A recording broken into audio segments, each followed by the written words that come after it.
So now that I got that, do a watering. Now I got that. I'm gonna put that back in.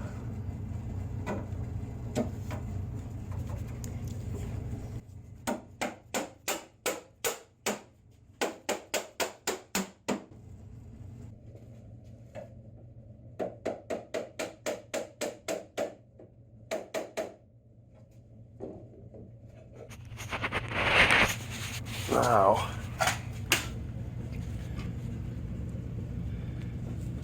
you can see how it's angled. There we go. So, we're going to go back and do this one, put it in. Alright, so now the tunnel protectors are installed. I think if I go sideways here, you can see why I angled this. Because if the track ever comes up here and you had a straight face, it could break or crack these. I don't want that to happen. I just want to be able for it to hit this and come off. So, I don't know how the lighting is, but my protectors are in. So next, I'm going to work on installing the studs. This track is 1 1/4. The studs I bought were 1.32 or 3.7. I'll look at the packaging when I go over. But the nice thing is this track here comes with the marks already for the studs to be installed. So I'm drilling right where these marks are, which makes it a little easier. The kit I bought comes with, this is the brand, 96 studs, which means I'm installing the studs just down the center of the track. I'm not doing the outside edge at all. One reason why is rotating mass. The more weight you put on a track with studs, the slower the sled will perform. So I'm not looking for something like that, which I had done in the past with my older sled. This is just not necessary for that. But so this is 96 studs. And these are actually a little taller, 1.4 versus 1.32. This is a kit, so it comes with the studs, the backers, the nuts, and it also comes with a handle that goes into the back of the studs so they don't spin as I put them in. But I'm curious about this and the weight of these backers versus these backers. I have a whole bunch of these that I took off from my previous sled. So, let's see what the difference is for weight. So 2 of these is 13 grams. I don't know if you can see that. 13 grams. Take that off. 2 of these is 15 grams. So 2 grams more. Doesn't sound like a lot, but it adds up. This bag itself is 7.3 pounds in weight. Let's see here. I gotta change my mode here. Pounds.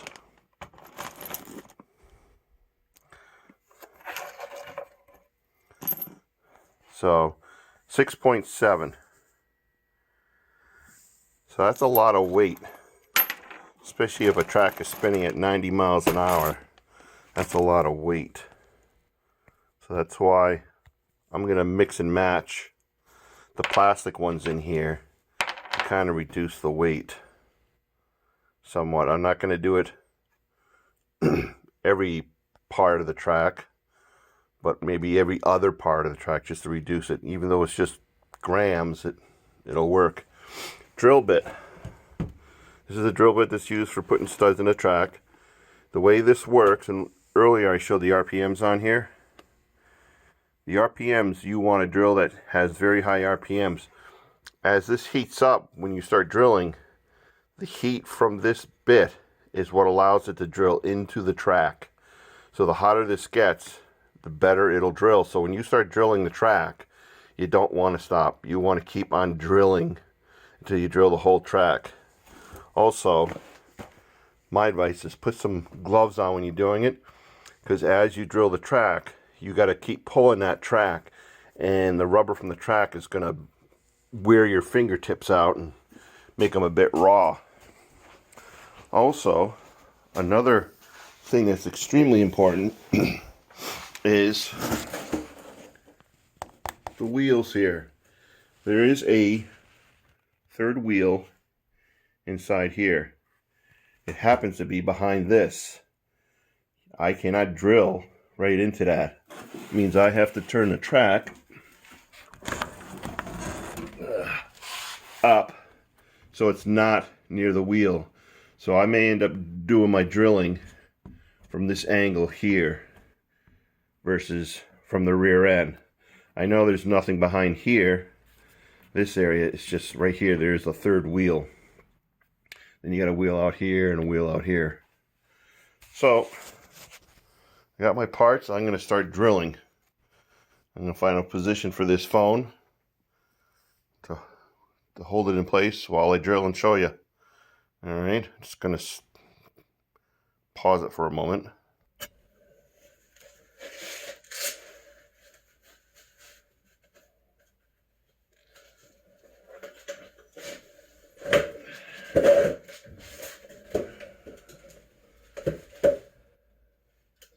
Like I said, when you start drilling, you just keep drilling and drilling. Pieces of rubber that you drill out will come out of this slot here in the bit.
There are pieces that come out with a bit.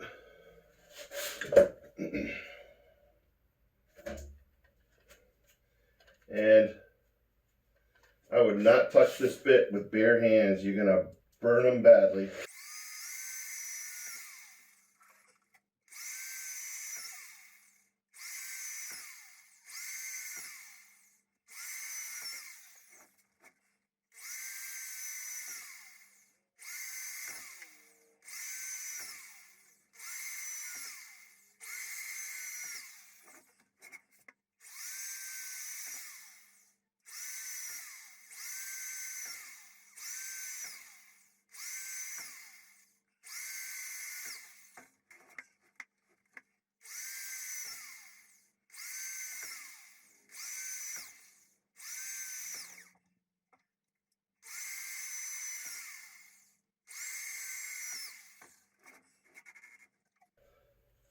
All done.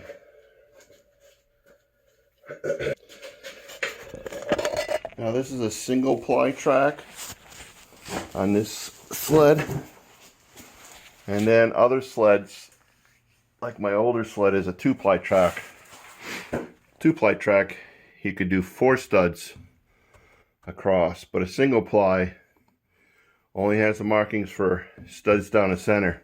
It's not strong enough to hold another set of studs on the outside, which is fine. This is not easy to drill. Why do I do it?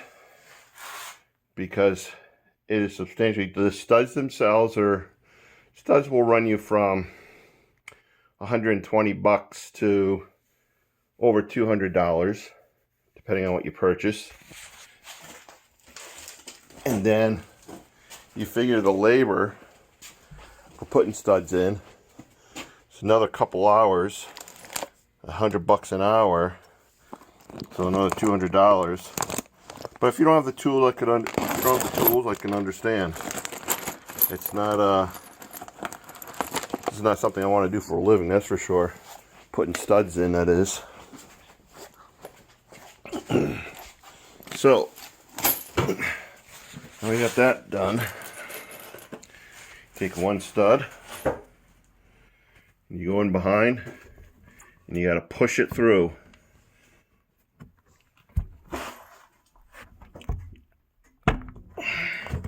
Like so.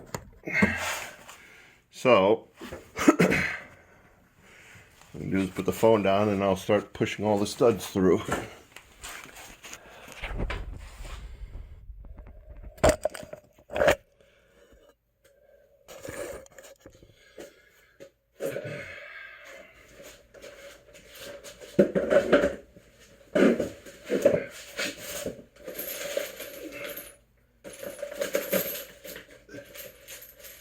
The higher you can get a sled track up in the air, the easier it is to be installing studs. If I use my sled lift, this would have been down much lower and it doesn't give me any leverage. Plus, I'm not a small person. I'm kind of a big guy, and so I have to do things a little different. I have to do things that work with my height.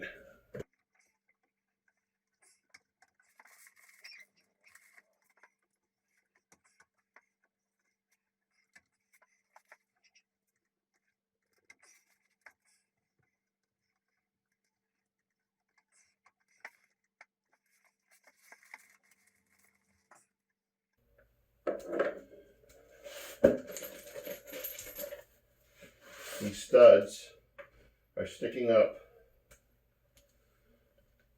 about this much above the lugs, which is perfect. Even if this tip wears down, you still have something to bite into the ice.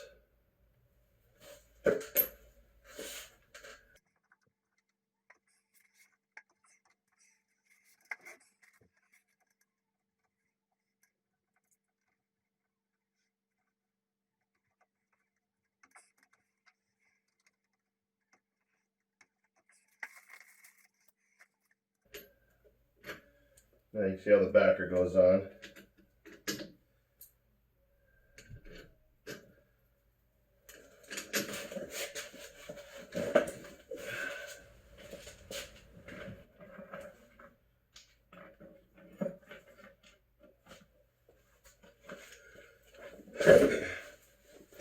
I have no clue on how this pattern will look,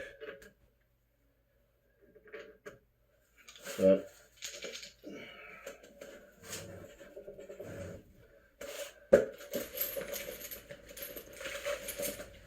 I was thinking of doing silver red, but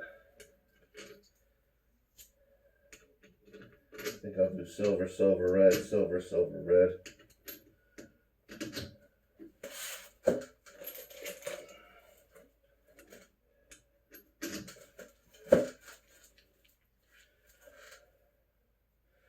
If you're wondering about the durability of the plastic backers, I bought these in 2002. They come off a 2001 MXZ 800, the 2-ply track, and I've not broken a single one on my track. I've torn two edge outside ones out, but these backers have never broken. So very happy with them.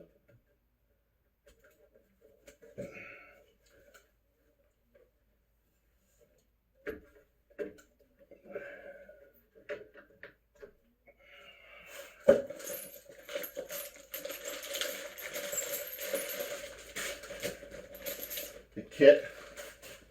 Look at that. Gives me a drill bit too, a little different from mine, but it's the same idea.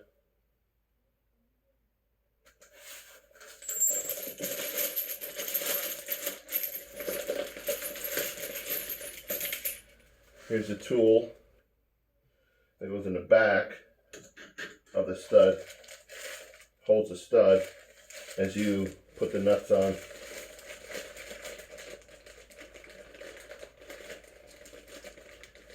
I'm not going to tighten the nuts on right now. I'm just going to put them on finger tight.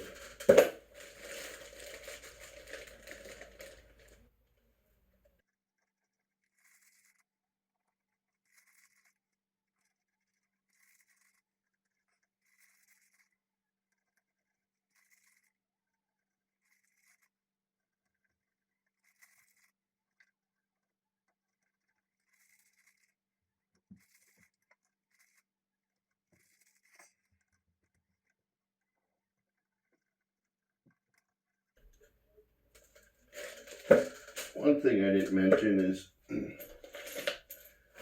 plastic backers are taller in height than the metal backers. So it's supporting more of the stud versus this. That's another reason why I like these. Studs can bend pretty easily. Well, not pretty easily, but studs can bend on rocks. And then it's a pain in the butt trying to get these nuts off. I may change the pattern to every other. I have no idea. So I'm going to continue putting this on, and I'll turn the phone back on when it's time to tighten them.